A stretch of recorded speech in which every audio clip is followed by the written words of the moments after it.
Good morning. How is everybody doing? If you're finding me for the first time, my name is Penny. I come here 5 to 6 days a week to encourage one person, to inspire one person, and I hope when you're done watching my video, you will have learned something. So what I do, this is myself talking to me every day. These are things I do for me. And I choose, because I have a journal, I do write what I need to do. So I chose 2 years ago to share my personal life, to invite you into my space of what I'm doing.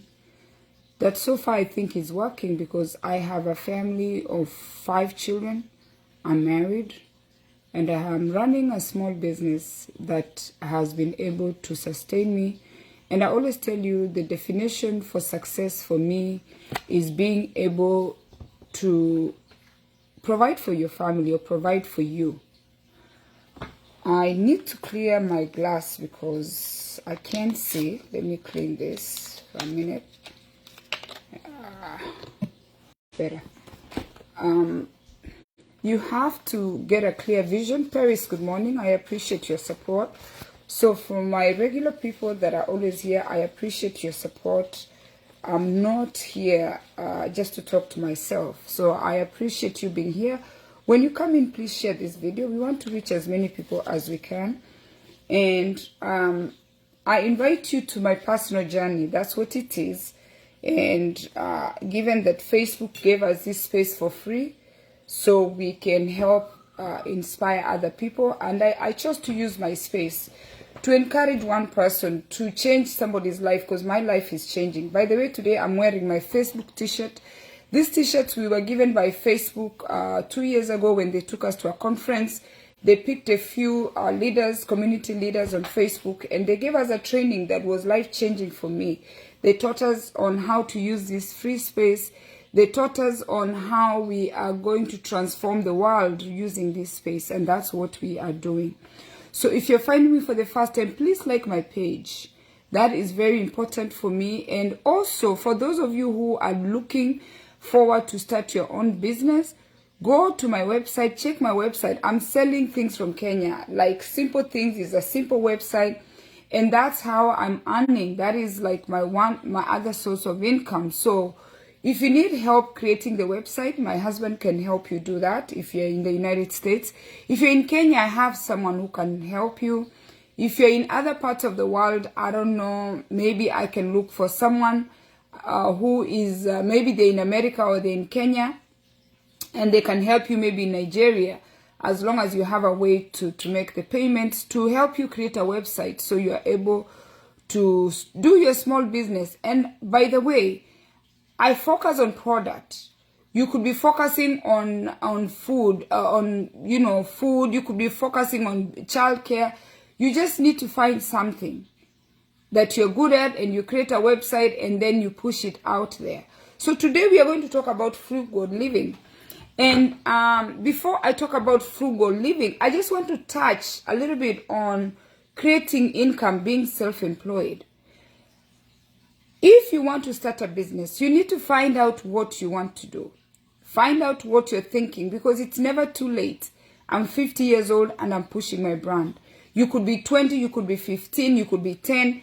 Any person can push a business at any age with the help of the parents. We have children who are actors and actresses at a very young age. We have children who are gifted in certain ways, and their parents are managing them. They are not, the parent is not gifted, but the children are gifted.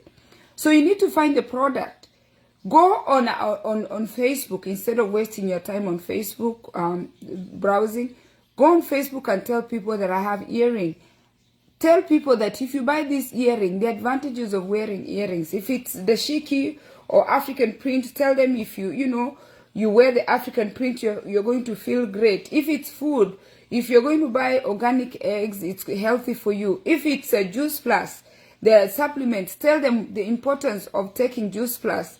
If you have health issues, tell the people online. why they need to consume your product. That's called marketing, because you know what? Americans pay a lot of money to market their products, thousands of dollars. And you have a business going. So, as we are going to talk about frugal living today, I want you to put it in mind that you need to have different sources of income. And I told you a couple months ago, was in July, when my husband's company picked itself and they moved to Colombia. And that was the end of the story. They just told him one Friday that, you know, we are no longer going to be here. Your position is being eliminated. And he was a good employee. He used to work long hours. So since July up to now, we thank God that he found another job. We've been living on savings, literally living on savings. It is not easy when you have 3 children who are in college, when you have a home, you have all your bills set to be taken out of your account, automated. And you are the ones who are in charge of everything else that is happening around you when you have nobody who can give you money. So that's why we always try to tell everybody, have your backup plan. So why do I say this to say this? The greatest gift that I ever got for me, I always say, is meeting my husband. He's been a wonderful man, because we met and for some reason we just clicked in terms of frugal living. We have practiced frugal living since we met, and it has changed our lives. We have 5 children. We have a son in Kenya that we adopted, and we have extended family that depend on us. But we have practiced frugal living for the longest. And it has been the most rewarding thing for us. We bought a simple house. We share one car. You know, we wear the same clothes over and over. We just live as, our house is very simple. There is nothing. If you come to my house, I think like right now with the financial crisis we have, if you come to my house right now, you're going to find handbags. You're going to find different things, earrings. You're going to find so many things in my house. By the way, I got this bag yesterday. I don't know where I'm going to carry it to, but it's a beautiful bag. My house is full of merchandise. My house is full of business. Right now, my space is full of clothes, earrings, things that I'm doing business. I brought everything upstairs because I have enough space, because we have to have these bills paid. But the greatest gift, that's what I chose, marriage by choice. And the greatest gift I can tell you today is meeting someone who was in agreement that we are going to live a frugal life, where we are living with the minimum costs. Because you know what? We are in agreement that we depend on ourselves. We are not going to depend on anybody. So we always have to think about the future. As much as we are living the present, we have to think about tomorrow, where your job is gone. What are you going to do? Are you going to be able to sell your shoes? Are you going to be able to sell all the clothes that you've been buying? Are you able to sell your house? How can you sell your house that you're paying $3,000 in such a short time? To pay what house? If you have a nice fancy car, are you going to be able to sell that car to be able to pay other bills? And you know, as an immigrant, I tell you, we suffer a huge disadvantage over everybody else. We come here, and I did it. We come here and we get caught up in sending money home. Unlike the Indians, when the Indians move to America, they just move one way and they start their businesses. But most of us immigrants, especially Africans, we get a tendency, we get into a tendency of sending money home. We invest in Africa. And what we don't understand, that one day, if a car hits you out here, or if you just drop dead, and you have American children, your children are going to go into the welfare system, because the people you are sending money to, the investments you have in Kenya or Africa, are not going to be translated to come and pay shelter for your children. We have people who are dying as a husband and wife, and they have little children, and they have a house. So if they have land in Kisii, they have land in Syokimau, if they have land or they've invested, they've built big homes, mansions, all the little money they had is in Kenya. What is going to happen to these 2-3-year-olds that are here? So we are disadvantaged in a way that we always have the one mind here, one mind there. The earlier you wake up out of that dream, the better it's going to be for you. And we do this because we think that, you know what, this is the way. But that is not the way. If you have American children, if you have children born in the UK, you are in Brazil, whatever country. I met a lady that is raising her children in Jamaica. They have never been to, I think she told me they went once. They have nothing to do with Kenya. They are Jamaicans. If those Kisi people in Jamaica passed away today, these children are not going to find their way to their home in the village in Nyandochevere, try to reclaim that land. You know how it is in Africa, to transform that land, to bring it back to reality so you can pay your mortgage. So with that said, we really need to think about our children. If you're the one who's always giving people, ask yourself, if something happens to you, who's going to give your children something? I know 100%, 101% that there is nobody in my family that is going to take care of my children. There is no way. I know that. So that is why in my mind, in my private time, I realized that at a early age, I'm like, you know what, these children, there is nobody, because even babysitting them, there's nobody who can babysit 4 children for you. So babysitting is just watching them over the weekend so you and your husband can go somewhere. I had no one to babysit the children, just to watch them over the weekend. Can you imagine if I had to die? We are traveling, we've flown to Europe, my husband and I are somewhere, and the plane crashes. What's going to happen to these 4 children? So in the beginning, I had my sister as next of kin. I'm like, you know, if anything happens, what's going to happen to my children? You buy life insurance, you go make that will, and you're saying that if I passed out today, like my husband and I are no longer here, my sister is going to take the children. How? Is she going to depend on the state to give her SSI to take care of these children? No. You have to practice frugal living so you can put money aside for your children in case you're not there.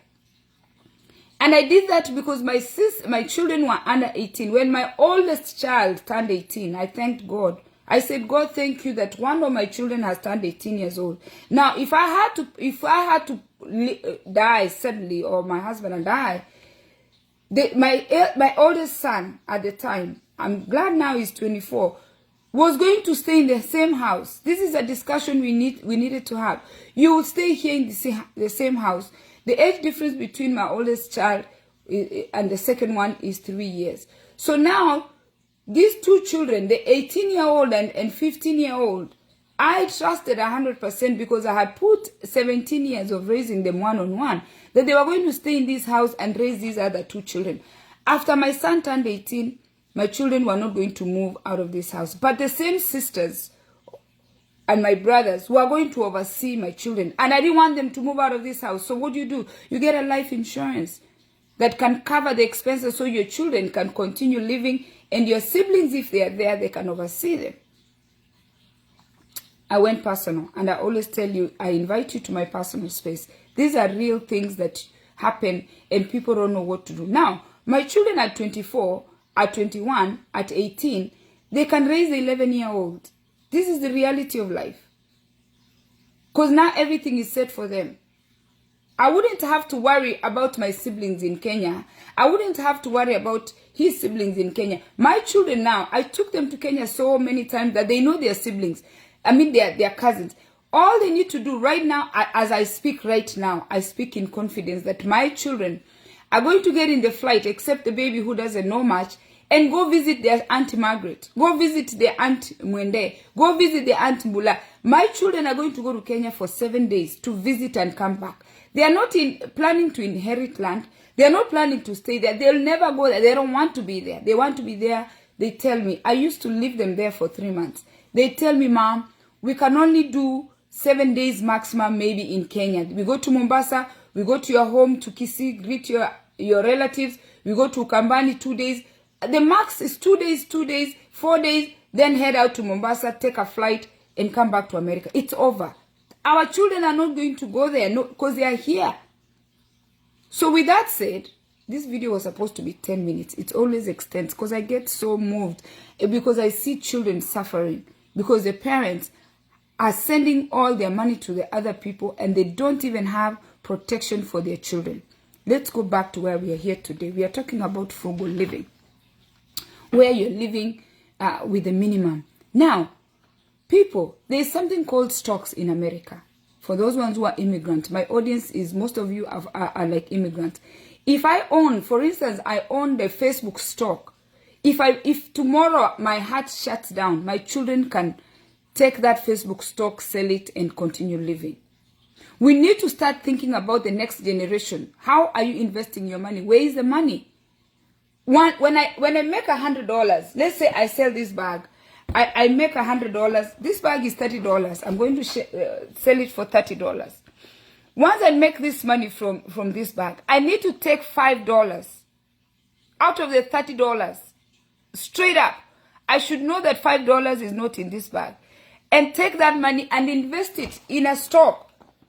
Invest it in some kind of savings that you are able to remove the money. Or you put it in a kind of savings that the money can be removed right away in case you pass away, for your children or for you.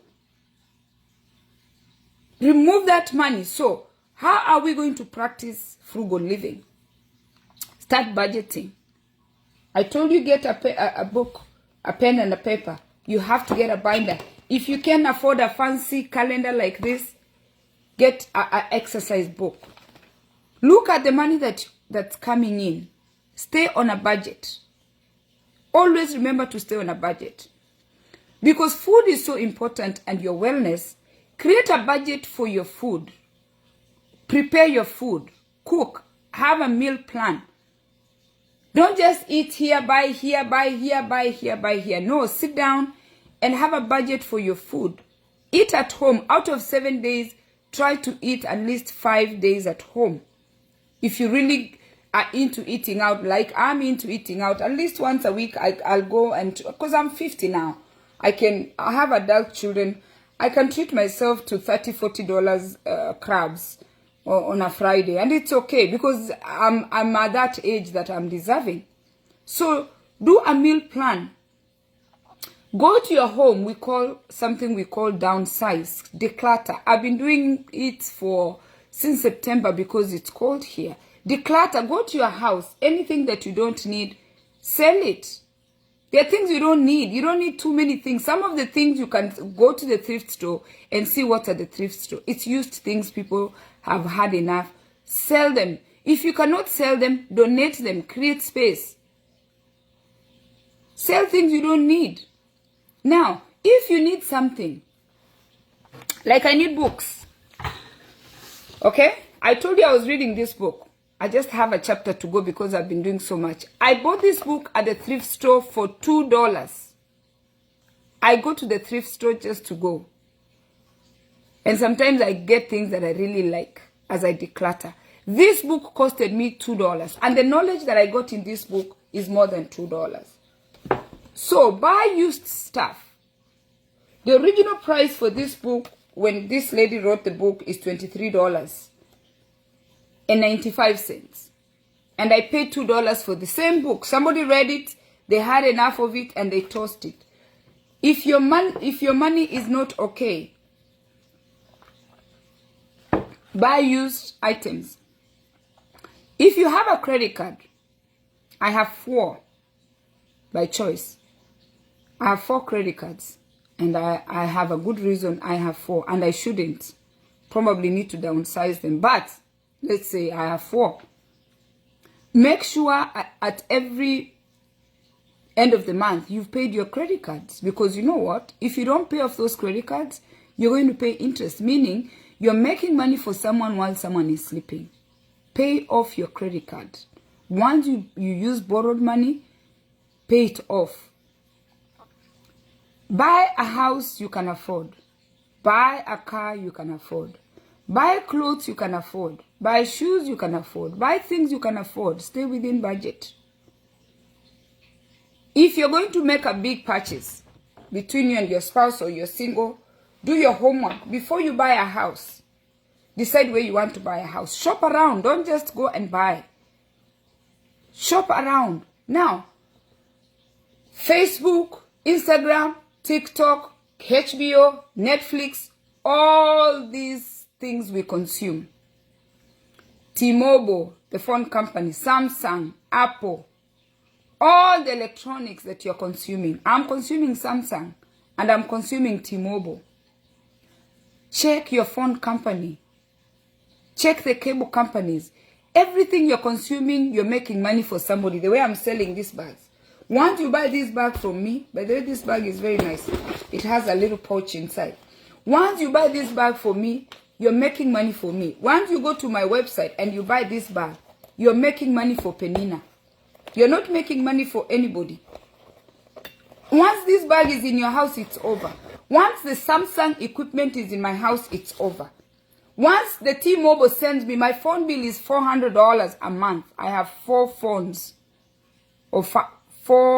I have 4 kids, 5 phones. 5 phones that cost me $400 a month. It's 3 something, but it's 400. Let's round it off, or 345, something like that. T-Mobile is taking $300 and change from me. Samsung is taking money from me because it's included. That package is included. I have 5 equipments. I have Samsung and all my 4 children have Apple. So we are giving Apple and Samsung and T-Mobile, 3 people, $345 a month. That's a lot of money. For my 4 children, they are not doing any business. They are using the phone for their things. They are not doing business. My equipment is the only one that is bringing money into the table because I use this phone to sell and talk on Facebook. But the 4 phones that Apple, the money that I'm paying Apple, none of them is adding a penny into our family budget. My two children that pay for their phones are employed by somebody. They're on payroll. They wake up in the morning and they run to somebody's company. They don't have their own businesses. And I'm talking to them, I'm saying, you need to own your own business. Somebody is making this bag, right? Somebody is creating this bag, right? So, and we are waiting. Somebody is creating. This designer is called Wendy Keane. Wendy Keane is waking up every morning, has a warehouse, creating these bags, waiting for Penina to consume. $30. Nice, beautiful bag.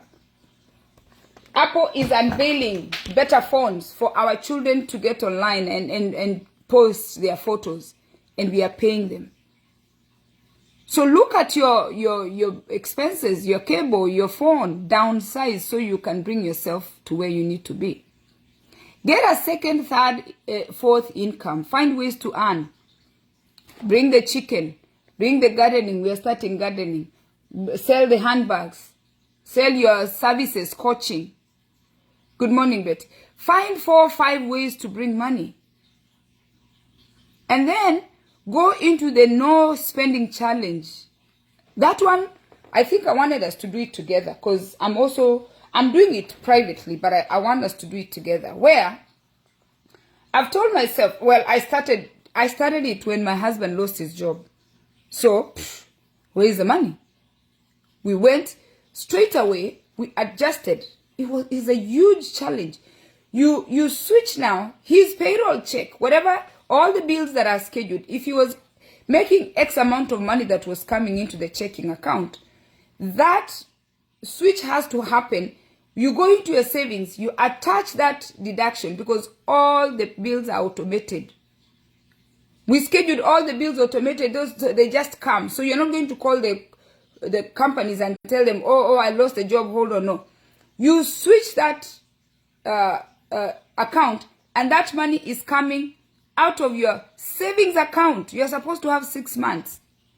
And in this case, July, August, September, October, November, December, January, February, March. It's been 9 months. Okay? It's been 9 months we are dipping into the account. We are supposed to have 6 months. So we went over 6 months. We are going to 9 months and there's no work. So once that news hit me, Gilbert, good morning. Once that news hit me that the job is no longer there, I went into a no spending challenge. I want us to adapt to that. I'm trying to think of a way how we can do it where you are not spending. You are making a conscious decision not to spend. I did go to Dubai. And when I went to Dubai, I paid for things that I needed to pay for. I did not shop how I usually shop. Usually I do destination shopping. When I go somewhere, I come back with 2 suitcases of clothes. But this time when I went to Dubai, I only bought 1 ring and I bought my daughter a necklace. My spending was minimal, but my spending was to go there and do the activities. Done. Because in July, I went into a no spending challenge. So if your finances are not okay, go into a no spending challenge where we are going to meet on Friday and say, you know what, we didn't spend. We are not spending. We are refusing to spend. Now, when I went to get this bag, I must spend. This is a business. In fact, this is the same designer, Wendy King. This is a business, right? So I must spend. And then we have something called dead stock in business. If I spend this, right? And nobody buys this bag, I can keep it and still look cute. So if you're going into business, go into business that if you're spending for business, if you have dead stock, you are able to consume it. Okay? Yes, Gilbert. If you guys want to go to Dubai, Gilbert Mogere is right there. He will plan all your activities. Gilbert planned all my activities. All I had to do was transfer the money and I paid for services. But Gilbert, I did not shop. That's what I'm trying to say. Because if you remember, you were with me. We went to different places. You took me. I didn't shop. That's not like me. When I'm in a different country, I spend. But I had no spending money. Okay? Now, the other thing is buy in bulk. In many places, they sell you things on wholesale. When you're going to buy vegetables, like when I buy a box of spinach, they sell it for $4. But if you buy a whole box where I go to my produce, they sell you 5 spinach in one box. My mom used to think I have money, that's why I buy a lot of things. She used to think I'm wasteful because I shop at our Costco here. Everything is in bulk. But I told her, Mom, no, because I have many children, I have to buy in bulk. So buy in bulk. Then the other thing is plan your trips. For those of you who want to travel, let's say you want to go to Dubai. Many of you want to go to Dubai. Reach out to Gilbert. He's right there, Mogere. He'll plan your trips for you and find deals. Find deals if you want to travel, because most of you really like to travel. You see me traveling, you see me flying, you see me going places. I like to go places because it's what gives me that energy to continue doing my business. So plan. Now, skip some things that you used to do. As you go to the no spending challenge, if you used to do your nails, you can stop. If you used to do there are things you just need to stop to get your money in balance. Okay? If you can't grow your food, let me tell you, the vegetables that I grew last year have taken me now up to now, and we are starting to garden again. Grow your own food if you can. If you have a membership to the gym, cancel the membership and start walking around the neighborhood until your finances budget, like your money, not budget, until your finances balance. And finally, good people around the world, whether you have children or you don't have children, you need to buy life insurance with living benefits. I wish I knew what I know now. I bought my life insurance in my 40s. What a mess. I'm being honest with you guys. I wish I bought my life insurance when I was younger. I'd have got cheaper rates. I'd have been borrowing from them, because if you buy a life insurance with living benefits, you can borrow from them. Imagine at 40 something. I think I was 45 when I bought my life insurance, or 40 something. And I got a good rate because I'm healthy. Can you imagine when I came to America at 19 years old? If somebody could have sold me life insurance and told me about life insurance at that time, I'd be a millionaire from even borrowing from them to do business. Because you can borrow from the life insurance if you buy a full term with living benefits. So buy life insurance regardless of what country you are, especially those of you who are in your 20s when you're still healthy. And don't buy this term. Buy full life insurance with living benefits. Protect yourself. Always protect yourself. As much as we want to worry about everybody else, not everybody is worried about you. And finally, yesterday, I had a guy talking about people who came from poverty. I did not come from poverty, so I don't understand your journey. My husband did not come out of poverty. I cannot understand his journey. No, I understand his journey. Both of us, we happen to be children who were brought up with parents who had something. So it is the reason sometimes we are just there. We are not worried about this and that. We are not trying to do so much because we grew up when things were a little easier for us. We were not poor. He said that a lot of people who came out of poverty, and I have seen it in people in America, immigrants, Kenyan immigrants that I know, when they come to America, they overbuy, they overcompensate, they buy too many shoes, they buy too many dresses. And you know the saddest thing, let me tell you, if you're watching me and you live in America and you're an immigrant and you came out of poverty, you are on somebody's payroll. You are an engineer. You are a registered nurse. You are working as a nurse's aide. You're working as a home health aide. You're working in a warehouse. You're on somebody's payroll buying thousands and thousands of shoes and name brand handbags. If you had an accident and you didn't die, you can never sell those shoes. You cannot sell those handbags. You cannot sell all these things that you buy and you're on somebody's payroll. For those of you who followed me for a long time, you know and you're sure you're going to see me in the same clothes for such a long time because there's nothing wrong with my clothes. I bought this jacket 5 years ago and it is fine. Especially women, not too many men. Women have this habit where once they wear a dress, they don't want to be seen again with a dress. These are women who are on payroll. And it's something in them. They don't want people to see them looking the same. The outfit, the sweats that I wear that are colorful, they're like rainbow. I've had those outfits for so long. And even most of the clothes that I wear, I sell them. Meaning, I'm buying in bulk. If I'm buying 200 outfits, I'm getting a cheap rate. So, I can still wear those clothes. I'm not going to take those clothes and throw them in the trash and go get more clothes because I don't want people to see me in this jacket again tomorrow. It is something that is causing a lot of people problems. You don't owe anybody different clothes every time you post on social media. You don't owe anybody a different outfit every time you go to your church. And you don't own your house, you're renting. You don't own your business, you're on payroll. But you feel the pressure, society pressure, to look different every time you post your pictures. Or every time you're in a gathering. You don't owe anybody anything. You're on somebody's payroll. If something happens to you, you're not going to sell those clothes. So don't do things because you want to be seen. Don't do things because you're doing it for people. Don't do things to show your villagers that you know what, you've succeeded now. You can do this and you can do that. You don't need to buy so many clothes.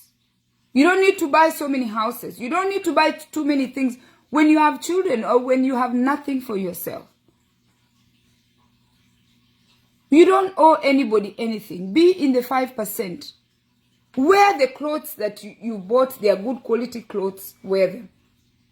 And when you look at a lot of rich and successful people, they are simple. They live a very simple life. But if you're buying things or you're buying a house, you're buying a car, you're traveling, you're doing all these things to show people, you're fighting your own fight. You're fighting by yourself. I have seen people who are flying first class. They take their money and cash and fly first class just to take pictures and show. And I totally understand where you want to buy the experience. Meaning, I took my savings and I went to Dubai because I was planning this before my husband lost a job. I used savings to go buy that experience. I totally understand that, but be intentional about it. And it cannot happen all the time. I cannot be taking exotic trips with my savings. No. I can see when you're turning 40, you're turning 30, there's a milestone, your child is graduating, there are milestones where you're saying, you know what, let me tap into my savings and buy this experience. But if you're doing things just to post on Facebook for people to see, and then when you go back to your private space, you have nothing, I'm praying God to touch you today, and you need to start coming into your senses and telling yourself, frugal living is the way. Life lived simple is the way.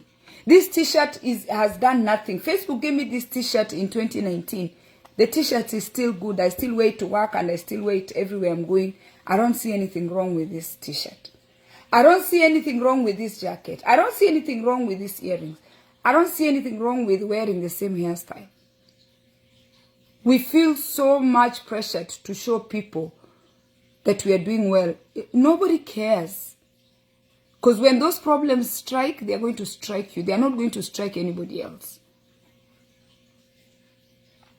Thank you again for taking your time. I think I've taken too much of your time. I have to stop because I have to now get these handbags online so I can sell them. This is a business I'm going into. And you know what? Besides talking on Facebook, I have a product. So you can give me your $30 from wherever business you're doing and I ship you this handbag. The spring is coming and we are getting ready for the season. So we are selling bags that are in season. Okay? We are bringing products that are going with the season. Some people know how to manage their money. They've put money aside. They want to buy stuff for themselves for the season. Don't spend too much time pleasing everybody when you know you don't have your things together. Especially for those of you who have children. You owe your children something. You owe your children an inheritance. You owe your grandchildren something. Stop pleasing people. Nobody really cares. And when I look at my father, when I look back, he was so busy helping himself. And other people, that by the time he was dying, we were the ones taking care of my father. When had he put some money aside, really strike a balance, I could have been a child of a millionaire. But you know, back in the day, things were different. And I'm the next generation. I have one story for you. As an immigrant, one time I went home and I went to the village and I found somebody in my family suffering. They were not doing well and they had little children. They didn't have milk. They were buying milk for the children. I looked at them and I was filled with compassion. I said, oh my God, these children now, they have no milk. I felt so bad. Me being me at the time, I wasn't like born again in terms of this rubbish of sending money home. At the time, I was like kind of more stupid, which is maybe 10 years ago. I was kind of stupid, right? Nobody had told me what I'm telling you now. I went crazy and I said, no, you know what? This cannot happen. I went ahead and I took $600 and I bought a cow for that family member so the children can have milk. I bought a cow for $600. Right? Do you guys believe it took, and that cow that I paid $600 for, it had a calf it was expecting. So the owner who was selling the cow, I even put a post on Facebook to look for the cow, and I found the cow through the Kissy groups. The cow was expecting, so they charged a little more, and I said, you know what, let me just take it. Because I wanted them to have milk right away. I felt, I sent $600. They got the cow. It took 3 to 4 months maximum before that person, a family member, sold to sell that cow. That cow did not deliver.